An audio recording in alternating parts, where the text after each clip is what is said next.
Distinguished Toastmaster Blake Smith. Blake is a fan of short introductions. Here's Blake. Here we go. Thank you. Good morning. How y'all doing? Good. Well, a lot of people, like evaluators, they look at this as the Illuminati.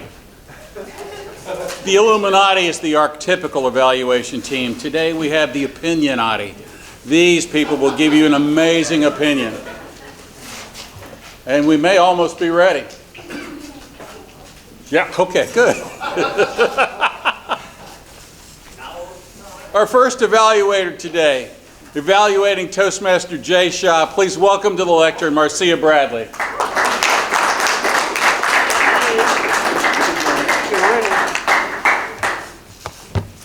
Jay Shaw,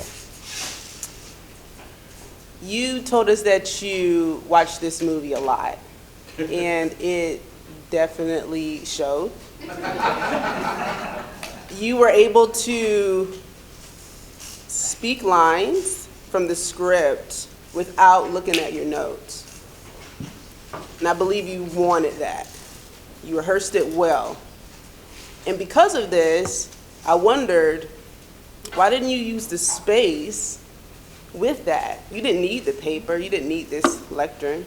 You needed that space out there to help encourage the words that you were saying even more, to give them a bit more oomph, right?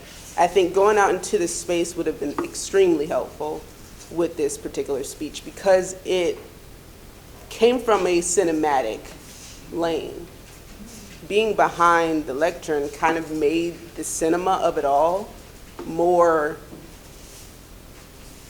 mellowed out and pushed back some.